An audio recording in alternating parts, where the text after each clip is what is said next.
Boa tarde, galera, tudo bem? Eu sou a Stephanie da AgroCR. Hoje eu estou aqui com o nosso diretor, Fábio Ancioto. Também estou com o Felipe, ele que é responsável pela Avante, sementes e drones, né? Ele vai contar um pouquinho pra gente, a gente vai falar um pouco dessa parte de pulverização, dessa parte de drones, né? Felipe, você pode explicar um pouco pra nós como que funciona essa parte da Avante? Claro que sim. Bom, primeiro, obrigado pelo convite, viu, Stephanie, Fábio. Bom, a Avante tem 7 anos já no mercado, que a gente trabalha com sementes e tecnologia agrícola. Então, nosso trabalho são essas duas linhas principais. O negócio de sementes é um negócio mais tradicional, a gente faz representação comercial de empresas sementeiras para negociar soja e sementes de outras culturas, e consultoria para sementeiros e obtentores do Brasil e de fora do Brasil. E o negócio de tecnologia, que nós trabalhamos na Avante, que trabalha com drones, mas principalmente com essa área de conhecimento que é o sensoriamento remoto, sabe? Pode ter envolvido imagens de satélite, por exemplo, imagens de drone, que é o principal assunto hoje, né? A parte de pulverização com drones também. Então, e nessa linha nós temos alguns serviços que a gente trabalha de maneira mais efetiva. Um serviço é um raio-x que a gente faz, um diagnóstico da fazenda. Nesse caso, nossos clientes são quem está comprando ou arrendando campos, para ele conhecer o campo antes de visitar. Então a gente diz através do mapa, olha, esse teu campo ele tem tantos % de área que tem alto potencial agrícola, médio, baixo ou não. Tem tantos % de área que só dá para pecuária ou só dá para floresta. E temos o serviço de monitoramento agrícola com drones. Então a gente faz o monitoramento dos campos de maneira semanal. E aí a gente substitui a vistoria, que normalmente é feita por um técnico, por um engenheiro agrônomo, um técnico de campo, que ele faça a vistoria de maneira amostral, né? E não, com o drone a gente consegue visualizar toda a área, de uma forma muito superior do que com uma imagem de satélite, por exemplo, que já é legal. É isso que eu ia perguntar, qual que é a diferença da imagem de satélite, que hoje a gente tem um satélite que a gente consegue de 3 a 5 dias, se eu não me engano, pegar as imagens da semana, né? Qual que é a diferença dele? Isso aí, poxa, boa pergunta, porque muita gente acaba confundindo, porque eu tenho acesso no celular a um aplicativo que me fornece monitoramento por imagem de satélite. Então, monitoramento com drone não preciso. E, na verdade, são produtos que são parecidos, mas têm um uso totalmente distinto. Quando a gente fala em sensoriamento remoto, tanto por drones quanto por imagem de satélite, tem algumas questões de resolução que são importantes. Uma resolução é resolução temporal, que é o tempo que eu demoro para fazer as imagens do mesmo local. Então, com satélite pode ser a cada 10 dias ou a cada 16 dias que ele volta no mesmo ponto. E se numa dessas visitas o campo está sob nuvens, se está num dia nublado... Perde, não coleta nada de imagem. E com o drone, essa questão da resolução temporal, ela é controlada pelo operador. Então, a Avante decidiu imaginar esse campo hoje. Mas não, hoje a condição climática não está boa. A gente vai amanhã, ou a gente vai mais tarde, espera a chuva acontecer, vai depois da chuva, ou antes da chuva. Entendi. E se estiver nublado não é problema também, porque a gente voa abaixo da nuvem, né? Que legal. Outra resolução é a resolução espectral, que daí é a quantidade de sensores que um satélite tem e que um drone tem. Um satélite é muito superior a um drone na quantidade de sensores, porque tem sensores para se ver marés, para se ver queimadas, para se fazer previsão do tempo. E no drone não, no drone a tua quantidade... específico para agricultura lá. O drone é para a imagem, ele tem um sensor melhor que o do celular, mas pior que o do satélite, né? Então ele tem um outro uso, essa questão da resolução espectral. E a terceira resolução é a resolução espacial, que aí está uma diferença absurda, que no satélite a gente tem um pixel, que é a menor área de observação no satélite, de 10 metros. Então, se eu tenho uma lateral de 10 metros por 10 metros, a minha menor área ela é de 100 metros quadrados. E aí, numa lavoura, poxa, por uma queimada, tudo bem, olha, eu vi um foco de queimada de 100 metros quadrados. Mas numa lavoura com 100 metros quadrados, eu não consigo perceber uma doença começando, ou uma praga que está começando a se desenvolver. Então, alguns problemas eu não percebo com um pixel desse tamanho. E com o drone a gente controla isso, através da altura do drone. A gente faz um pixel de 2 ou 3 centímetros. E para qualquer tipo de cultura serve? Serve para todas as culturas. A Avante é focada em grandes culturas, então soja, milho, trigo, feijão, arroz, forrageiras, pastagens, esse é o nosso principal alvo. Entendi. Mas dá para trabalhar com florestais, com cana-de-açúcar, com algodão, essas culturas que não tem aqui na nossa região. E é tudo manual ou você programa o drone para a área que você quer fazer o mapeamento, fazer o trabalho? Sabe que o negócio da Avante é trabalhar com a inteligência no serviço de sensoriamento remoto. Então, muitas vezes a gente terceiriza o voo para imageamento quando tem a pulverização, o voo para pulverização é 100% terceirizado. Nós não temos o drone de pulverização. Então, a gente tenta ficar mais com a parte de processamento e da inteligência do negócio do que da operação a campo mesmo. Entendi, mas daí o produtor conversa com essa empresa de terceirização e eles vão lá e mapeiam uma área, basicamente. Não, o produtor ele contrata a Avante e ele tem o serviço completo. Então, a Avante, se ela não conseguir um prestador para atender o produtor, nós mesmos vamos lá e fazemos, né? Entendi. E tipo assim, qual que é a vantagem, falando um pouquinho da aplicação também, assim, qual que é a vantagem de a gente usar um drone ou passar pulverizador ou talvez o avião? Qual que é hoje a vantagem do drone? Uma boa pergunta. Então, esse é um outro serviço. Esse primeiro serviço de monitoramento, a gente facilita a vistoria do campo. Então, às vezes tem algumas disfunções que incomodam, que entram na lavoura, como uma praga, uma doença, e elas causam disfunções na atividade respiratória e fotossintética das plantas. Isso nem é visível ao olho nu. Se a gente vai no campo, não enxerga. Sim. Mas com a imagem do drone, através do índice de vegetação, tu consegue perceber esses problemas um pouco antes deles causarem um dano visível. Essa imagem de vegetação, chama-se índice de vegetação. Índice de vegetação, seria a mesma coisa que as imagens NDVI que a gente chama? Isso, legal.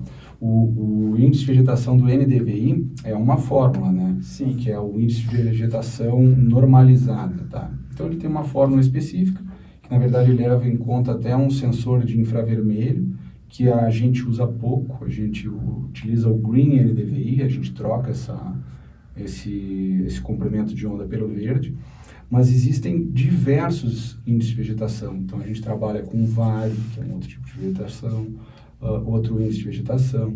Nós ontem fizemos um mapa e usamos um índice diferente que se chama EXD, é um índice novo. Então a gente utiliza o índice conforme a demanda da área e da situação, que é outra diferença para as plataformas prontas de análise de imagens de satélite, que normalmente elas trabalham com um único índice e com uma única escala. Então no nosso processo da Avante, a gente já tem 6 índices que a gente processa sempre, vê qual que é o mais adequado para aquela cultura, para aquele momento, e daí a gente trabalha a escala, a gente faz um ajuste manual da escala para que o cliente consiga perceber as diferenças. E qual é a economia você acha, assim, Felipe, para o produtor rural? Você acha que é válido ele investir nessa relação de drones? Porque muita gente vê que é uma coisa cara, né, de se investir, muitas vezes. E o que você traz, assim, no sentido de economia? No serviço de monitoramento, tu perceberes uma doença logo no início, a entrada de uma praga logo no início, é extremamente importante, porque nenhum produto que é comercializado pelos produtores garante o controle quando as plantas daninhas já estão maiores ou quando as pragas já estão em estágios avançados. Então, tu tem que perceber o quanto antes. E para vistoria a campo também, porque com o nosso mapa no smartphone, a equipe técnica da fazenda, ele vai direto no ponto que tem problema. Então, num talhão grande, numa área grande, ele nem estaciona o carro no lado que não tem problema, ele já vai próximo ao ponto de vistoria, e isso fica muito mais eficiente. Além do que, numa vistoria amostral, ele poderia nem visualizar os pontos onde os problemas estão começando, né? Sim, engraçado, semana passada, eu estava conversando com meu pai sobre drone, né? Ele queria um drone para poder ir lá ver a lavoura. Falou, não, porque eu tenho que ficar andando lá no meio, cara, com drone eu consigo ver melhor, né? Sim. Tipo assim, o pessoal já tá atrás dessas coisas, né? Esse é um uso muito bom que tem do drone, tu conseguir enxergar. Claro, tirando toda essa questão de processamento de imagens que a gente falou agora, só o fato do teu pai conseguir enxergar o campo todo do carro de uma maneira mais confortável, né? Não tem área de difícil acesso para o drone, né? Se não estiver chovendo, ele vai, né? Então, e a gente tem marcas muito boas de drone. Que legal, né? A gente vê cada vez mais produtor comprando drone. Uma coisa que você tinha me falado lá no show rural que eu achei bacana é sobre a aplicação do veneno extremamente específica, né? Você falou que o drone consegue entender muito limitado ali, que de repente o vizinho ali, que até você falou que tem reclamação às vezes de gente que acaba pegando veneno na área do vizinho, passando veneno na área do vizinho, quando não tem a utilização do drone, né? Ele é extremamente específico mesmo? Esse serviço que a gente chama na Avante de PLH, que é a pulverização localizada de herbicidas. Esse é o que a gente mais tem comercializado. Porque esse tem um apelo comercial também muito grande, porque o custo do herbicida é alto, o custo da operação é alta, a operação de colocar uma máquina pesada para rodar e combustível. E com o drone não, nesse serviço de PLH, a gente faz a imagem do campo inteiro, localiza as plantas daninhas e aí faz um primeiro mapa, que é um mapa de plantas daninhas, georreferenciando cada planta daninha no campo. Esse mapa a gente corrige ele para não ficar com erro nenhum de coordenadas. E aí a gente faz um segundo mapa a partir dele, que é conforme a máquina que o produtor vai utilizar para fazer a pulverização. Porque ele pode usar no nosso sistema tanto um pulverizador de arrasto no trator, que nem aquele sistema antigo, ou um pulverizador autopropelido, que nem aquelas máquinas grandes e bonitas, quanto um drone. E aí a precisão desses equipamentos ela vai mudando, a precisão do sinal do GPS. Então, a gente pode deixar uma margem de segurança um pouco maior ou um pouco menor para que não tenha perigo de ficar alguma planta daninha de fora. Sim. Então, vocês fazem o trabalho não só para o drone quando vai fazer a pulverização. Então, você faz um projetinho tanto para o pulverizador, você falou, uma máquina maior, tanto para a aviação, tanto para o drone, é isso mesmo? Exatamente. E para o produtor a gente já entrega instalado na máquina que ele for utilizar. Então ele não precisa nem ter uma capacitação diferente, ou comprar equipamento, ou treinar o pessoal, porque a gente já entrega o serviço rodando. E as economias são absurdas, é normal isso dar 3%, 5% da área contaminada para aplicação. Isso é normal aqui na nossa região, nas outras regiões que a gente atua, porque todo mundo que caminha no campo, que conhece lavoura, sabe que as plantas daninhas não estão espalhadas no campo inteiro. Não. Então, elas estão concentradas em alguma região, ou espalhadas, mas com alguma distância entre elas. Então, é normal. Por isso que a gente até divulga no site economias de em torno de 80%. Mas na prática isso vai para 90%, 95%. Muita coisa. E assim, você tem um custo hoje, pegando o projeto desde o início, desde do mapeamento da área, do projeto, só que daí fazendo a pulverização com o drone hoje. Você tem um valor assim por hectare, um custo que ele vai ter por hectare? Hoje a gente cobra o serviço completo de imageamento e aplicação com drone, nós cobramos R$200 por hectare. R$200. Sem o produto, claro, né? Isso sem o produto. O produto é a escolha do produtor e do técnico do produtor, do responsável técnico do produtor. Porque para ele comprar o produto, ele precisa de um receituário agronômico, né? Que daí a gente até poderia fazer. Mas a gente não faz, nós estamos focados nessa questão da tecnologia. E assim, Felipe, uma curiosidade, autonomia de bateria. Então, eu consigo pulverizar quantos hectares hoje? Qual que é a autonomia dessa bateria? Tem algumas questões que são bem curiosas mesmo para drone e comparando o drone com os outros equipamentos também. Um drone de imageamento, ele tem uma bateria que dura em torno de meia hora. Só que tu tem sempre que voltar com muita folga de bateria, para ele não chegar na base, correr o risco de voltar apertado e cair, né? Um drone de pulverização, ele pulveriza em torno de 3 hectares no máximo, com a mesma bateria. Só que ele tem um volume de cauda reduzido, o tamanho do tanque. Então, enquanto a gente tem esses autopropelidos grandes, que carregam em torno de até 3.000 litros, esses maiores, né? E aí a gente vai para um avião que carrega em torno de 300 litros, tá? E aí a gente vem para um drone, os maiores drones no mercado hoje carregam 30 litros. Então, os números que eram uns 20, mas tá na média. Não, os números não são bem exatos, mas para tu teres essa proporção, que ele carrega 100 vezes menos volume de cauda do que um pulverizador que a gente vê normalmente no campo, né? Então, também tem que trabalhar, juntamente com a tecnologia do drone, com outros fatores que interferem na tecnologia de aplicação. Isso de tecnologia de aplicação é uma ciência bem nova, assim, dentro da agronomia, que vem desde a escolha do bico correto. É diferente dos bicos que usa num pulverizador e no drone, é outro tipo? Depende da marca. Os drones da DJI, que é a marca que a gente mais tem visto no mercado, usam exatamente o mesmo bico do pulverizador. Só que, claro, quando trabalha com volume de cauda diferente, que é o caso, aí troca o bico, muda o bico. Quando trabalha com uma pressão diferente, ele muda o bico. Aí você controla provavelmente a vazão dele. Isso. E também tu tens que ter... São produtos diferentes. Tem os adjuvantes, os óleos. Existem uma gama enorme de produtos que são destinados justamente a melhorar essa questão da tecnologia de aplicação. Para poder trabalhar com baixo volume de cauda, não precisar ficar aplicando água, né? Sim, uma outra curiosidade em relação à questão ao valor. É que vocês fazem o trabalho de mapeamento e essa parte de pulverização, pelo que eu entendi, é um terceirizado que faz para vocês, certo? Certo.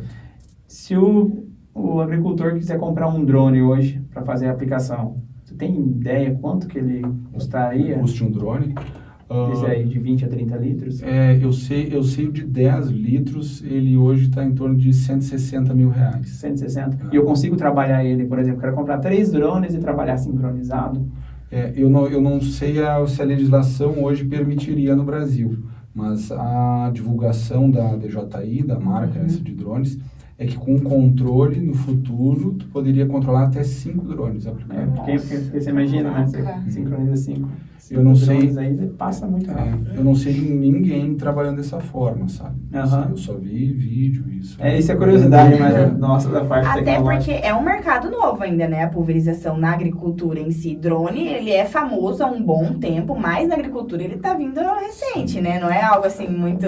Sabe que eu fiz o meu mestrado em sementes com sensoramento remoto, foi em 2010. E na época a gente baixava imagem de satélite e recebia essas imagens por CD. Acho que eu te contei isso. Legal. A internet não suportava. Então hoje é muito rápido. A gente baixa a imagem de satélite de maneira rápida, obtém as imagens de drone e processa de maneira rápida.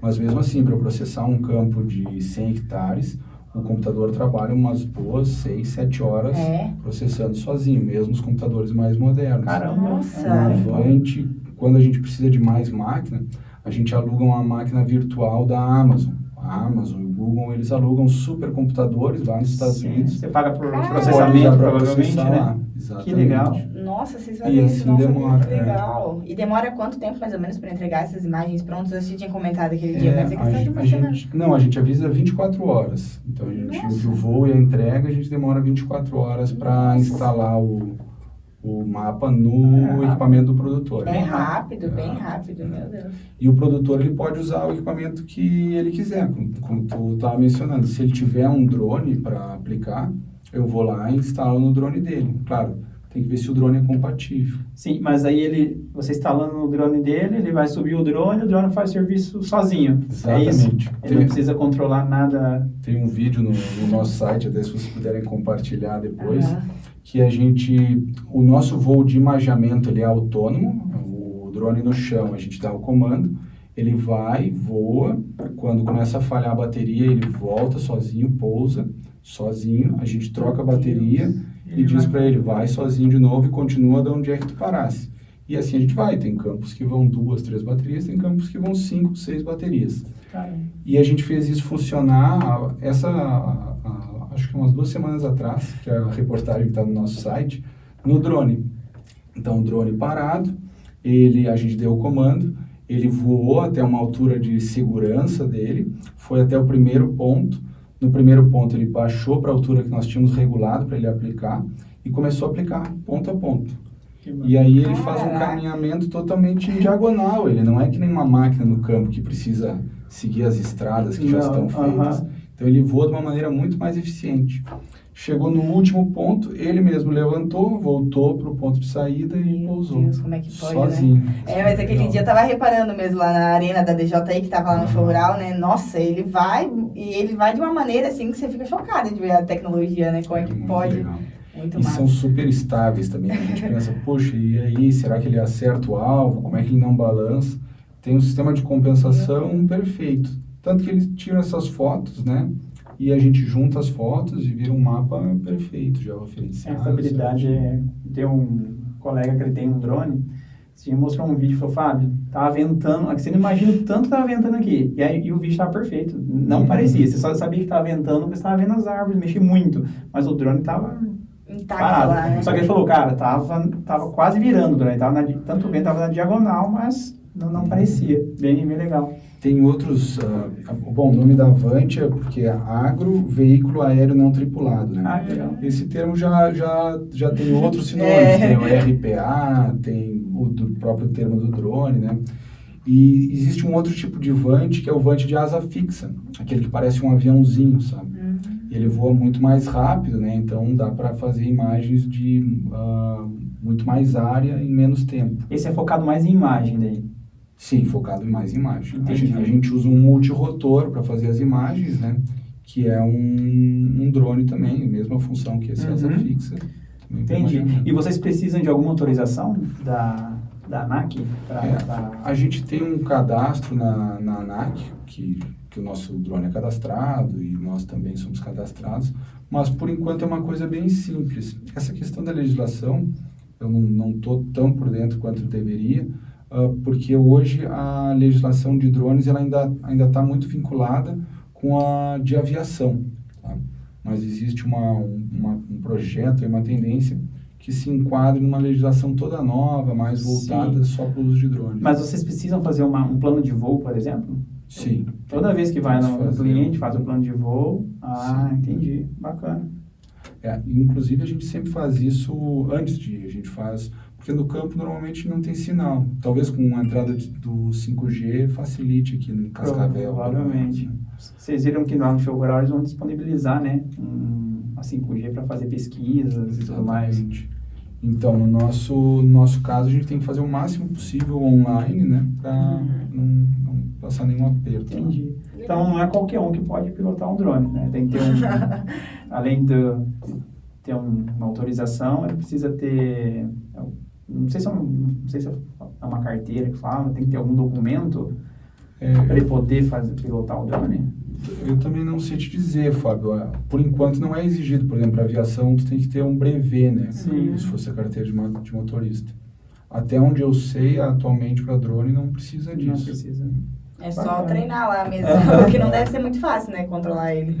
Mas essa questão é toda muito nova para o governo regular também. Eu acredito que futuramente também vai vir bastante lei sobre isso, né? Porque há pouco tempo a gente se ouvia falar em drone, mas, cara, começou a chegar muito rápido isso aí. E aí conseguiram fazer a legislação para drones de até 25 quilos, que seriam os drones que carregam 10 litros de volume de caldo. Bom, daí as marcas já trouxeram os drones com 20 litros só de volume de caldo, então mais o peso do drone já passou disso. Então, esse de 20 litros também está sendo regulamentado, ou já saiu a regulamentação dele. E então as marcas estão vindo com drone de 30 litros. Meu Deus. E a gente já tem anúncios das marcas querendo trazer um drone de 40 litros. Não, isso só vai aumentar, né? Só vai aumentar. Exato. Vocês trabalham com o pessoal de hortifruti também? A gente não trabalha, mas tem uma outra empresa. Quando saem as novas plataformas, normalmente a gente testa e faz alguns trabalhos em conjunto com todas elas que atuam no Brasil. E tem uma empresa bem legal que tem um trabalho em batata, para identificação de plantas daninhas em batata, de problemas de fertilidade também, que se manifestam nas plantas de batata. A maior procura ali de vocês é soja mesmo, as da região, feijão, Isso. milho, os principais, assim. O nosso trabalho é focado em grandes culturas. Legal. É porque essas plantas daninhas aí eu não conheço muito bem, mas elas estão presentes em tudo, sim, basicamente? Todas as culturas. Todas as culturas têm problemas de plantas daninhas. Claro que em caso de vegetação, em ambiente controlado é diferente, questão de...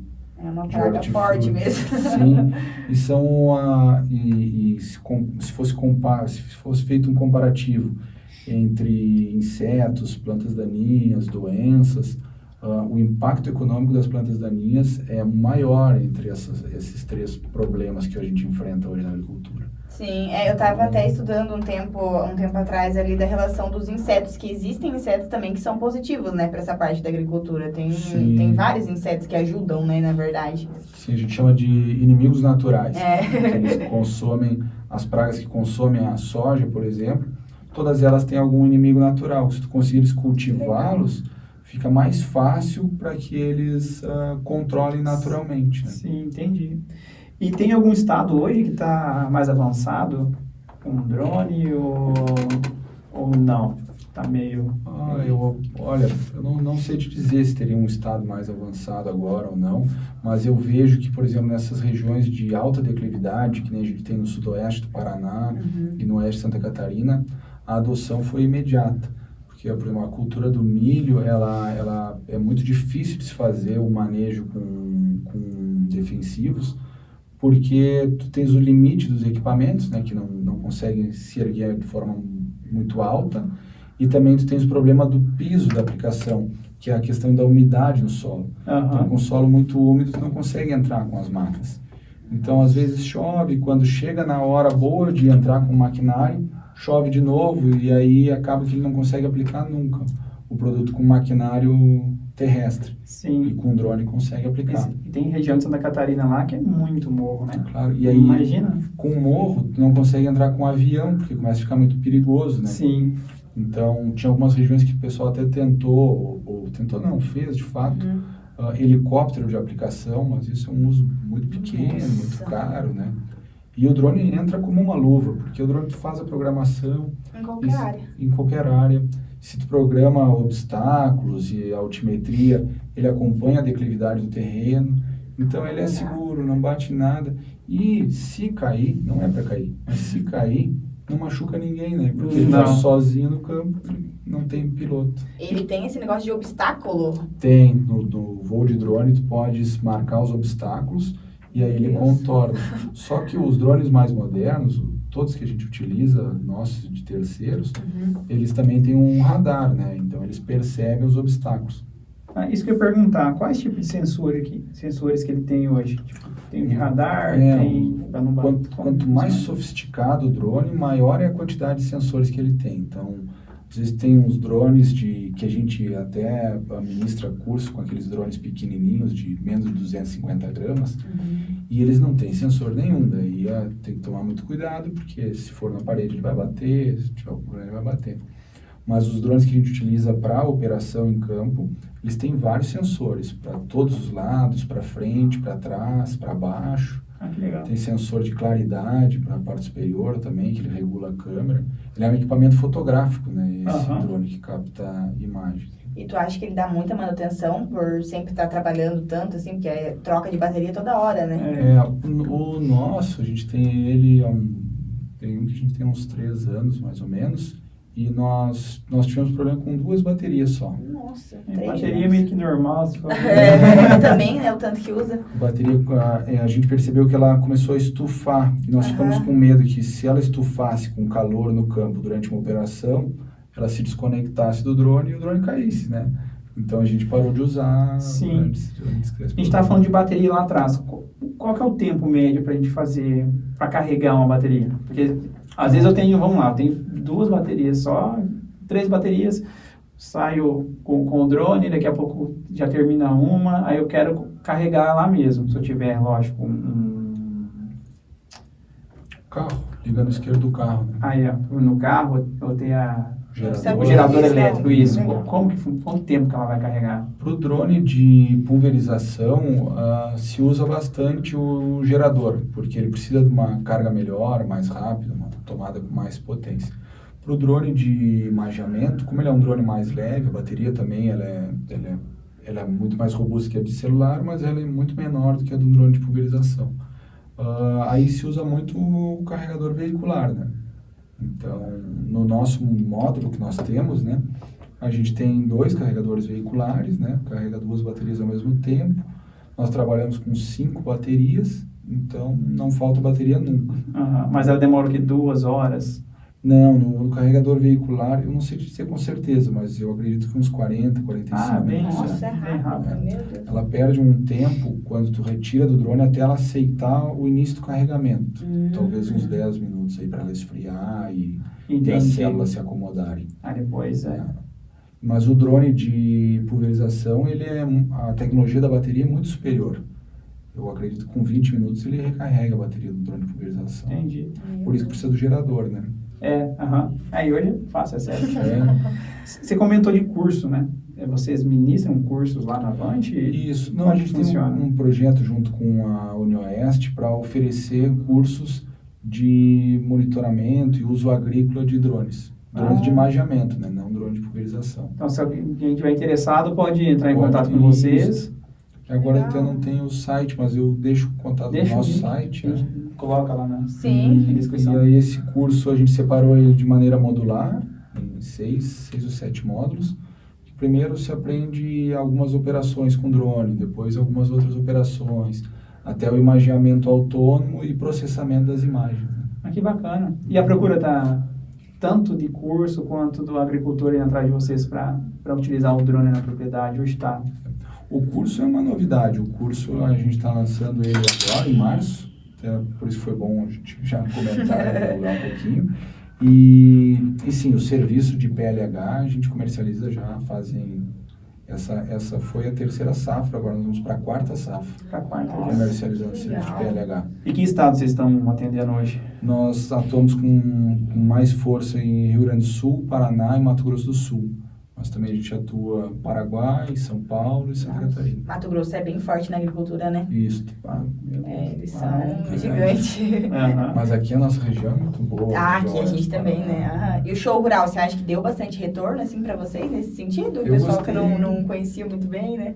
Eu gostei do show rural, gostei. Eu acho que o produtor, às vezes, teve mais dificuldade de ir, porque na nossa região estava bem nessa época de colheita e plantio dessa feira. Que atrasou, eu acho, a colheita. Por causa do clima. Aí o pessoal... Puxa, teve um movimento bom no nosso stand, no stand de vocês também, sim, né? Foi bem legal. A gente fez bastante contato, de segunda a sexta-feira. Nossa, sim, foi uma semana bem cansativa, né? Mas então é isso, Felipe. Acho que já deu uma meia hora aqui já. Gravado e não sei se tem mais alguma pergunta, Fábio. Não, da minha parte acho que era isso, Felipe. Agradecer por você ter vindo participar com nós. Vamos marcar mais vezes, talvez tratar de outros assuntos, tá? Mas acho que bem legal, acho que vai tirar bastante dúvida do agricultor. Do agricultor, porque é mais nesse intuito mesmo, né, da gente conseguir levar a informação, porque muitas vezes a pessoa não sabe, né? Não é que eu falei, eu tava conversando com meu pai sobre, aí fica tudo naquela, no que acha, né? Eu acho que custa 500 mil, eu acho que custa 70, eu acho que é isso, eu acho que não compensa passar numa propriedade grande, a gente compensa nisso, daí fica toda aquela dúvida. Eu acho que deu para tirar bem agora. E você também é agrônomo, né? Eu sou engenheiro agrônomo. Então já mistura um pouco de tudo, né? Porque tem que ter o conhecimento, igual você falou. Eu acho que o produtor tem que ter alguém do lado dele que entende do negócio, né? Porque às vezes é muita coisa, imagina, tem que entender do veneno, tem que entender de muita coisa, né? Sim, exatamente. Que bom, obrigado. Eu que agradeço o convite, estou à disposição, quando vocês quiserem conversar mais um pouco. Para nós é muito importante, porque às vezes o produtor não entende e já tem alguma ressalva, olha, o serviço não faz isso, não faz aquilo. E é importante que a gente vá tirando as dúvidas. Exatamente. E o bacana é que a gente tem nosso sistema, acho que 85% é voltado para a parte de gestão, para a parte financeira, para a parte contábil da propriedade, da porteira para dentro, né? E a gente busca parceiros para a gente trabalhar um pouquinho mais essa parte de produção. Então, daqui a pouco a gente está trabalhando, pensando junto, fazendo algum trabalho, essa questão de imagens. Eu até perguntei da imagens porque a gente já está fazendo a implantação da imagem de satélite. Mas daqui a pouco a gente pode ter a opção da imagem de satélite e a imagem do drone a gente está jogando dentro do sistema com um cliente que já usa, por exemplo. O negócio de imagem de satélite é muito bom, é muito útil. Eu trabalhei bastante tempo só com imagem de satélite. E tinha uns sensores que até o pixel nem era de 100 metros quadrados, eram de 2 hectares, 2,5 hectares, então tu enxergava muito menos coisas, né? Sim. Só que, por exemplo, para diferenças de solo, dá para se ver por imagem de satélite, para problemas maiores, dá para se ver por imagem de satélite. Para uma coisa que é importante do feijão, na cultura do feijão, é acompanhar a possibilidade de colheita, sabe? Para começar a colher por onde ele seca primeiro. Isso dá para se fazer por imagem satélite. Tem muita coisa que imagem satélite resolve. Sim, e a gente já está estudando já para a gente fazer essa implementação. Só que a do drone é um negócio que vai vir e não vai embora. O negócio, a nossa tecnologia, subir, a tendência né? só vai para frente, né? Mas a gente vai conversar sim, fazer alguma parceria aí. E o negócio de imagem satélite, tu ganha muito na questão da automação, escalabilidade, que é bom, tu tem que ter escala, né? E nesse do drone, não, a gente acaba tendo que colocar, a gente coloca nos mapas um comentário, olha, Fábio, vai lá, dá uma olhada nesses pontos em vermelho, que provavelmente seja isso. Isso é uma coisa que não consegue fazer automaticamente, né? Tem que fazer um por um. Ah, com certeza. Faz parte, eu acho, né? Nem tudo vai ser 100%. Eu não entendo como é que